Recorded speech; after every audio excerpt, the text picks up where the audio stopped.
I think that Mary in the Junkyard knows that Amelia Earhart killed her navigator Fred Noonan, and I think they hid clues in their new song. Don't believe me? Stay with me. I will prove it. If you like stealing bread from the mouths of decadence, you're gonna love this week's scroll stopper, Crash Landing by Mary in the Junkyard.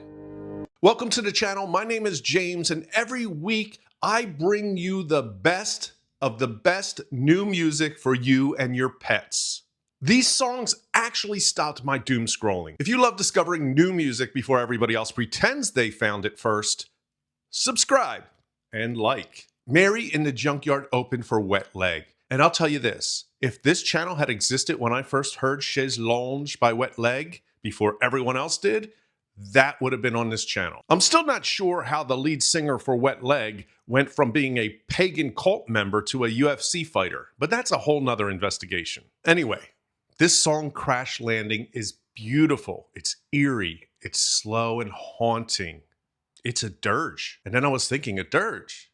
Who died? Then I watched the video. Then I read the lyrics. And that is when it clicked. They are telling us the fate of Amelia Earhart. And before you go into the comments and tell me I have lost it, hey, look, this isn't new. The Beatles convinced everyone that Paul McCartney died. Stanley Kubrick practically admitted to faking the moon landing in the movie The Shining. Artists do this stuff all the time. All right, the clues. The song has two chords, G sharp and E. But if you know anything about music, G sharp is also A flat. A, E, Amelia Earhart. And flat, in musical terms, that's bringing something down. Bringing something down like a plane, like a crash landing. Coincidence? Maybe. But then the lyrics start getting suspicious. Comet face. What does that even mean? Unless Fred Noonan sabotaged the flight. He was the comet that brought them down. Had there been an argument, Fred Noonan was known to have a drinking problem. Was he drunk? Did he want to unalive himself? And Amelia along with him? Fred Noonan, the navigator, injured in the crash. Did Amelia leave him behind? Or did something worse happen out there?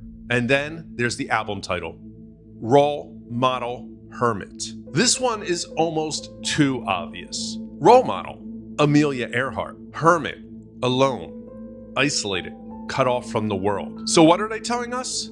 She survived. She became a role model who died a hermit. And then the lyric, I never want to see you again. That's not a breakup, that's a confession. Then the video starts getting really suspicious. She's dressed like a pilot, but not a modern pilot. Period clothing. Straight up Amelia Earhart energy. Then suddenly she looks like Ringo Starr in Caveman. Why? Because they didn't die in the crash. They survived. Desert island castaways. Then you have the birds, the kite. Everything connected to flight is black. Death.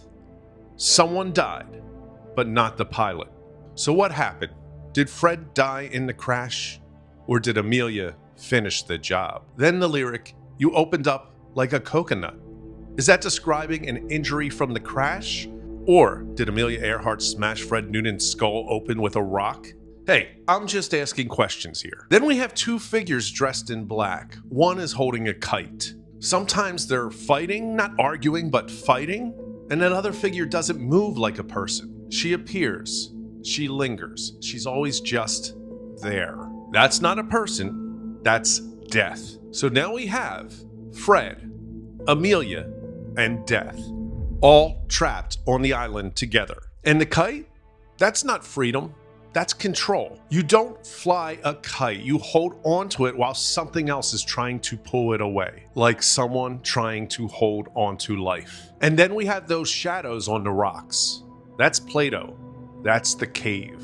We are not watching reality. We are watching shadows of reality. A retelling, a distorted memory, a version of what happened. So now the question isn't what happened to Fred. It's what are they not showing us? And then that ending. The pilot, no longer a pilot, a castaway, stranded, alone, broken down by time. And suddenly she has wings, angel wings, which means one thing.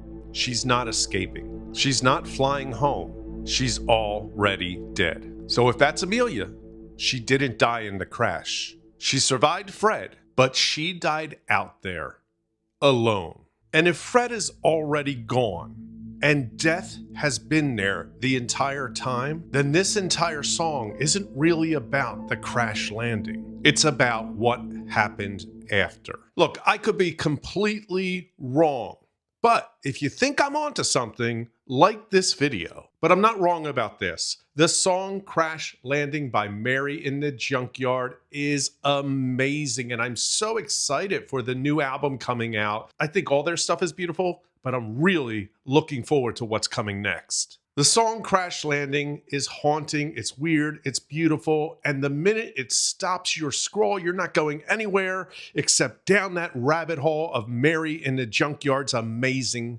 catalog. This one is a scroll stopper, and it is in the club.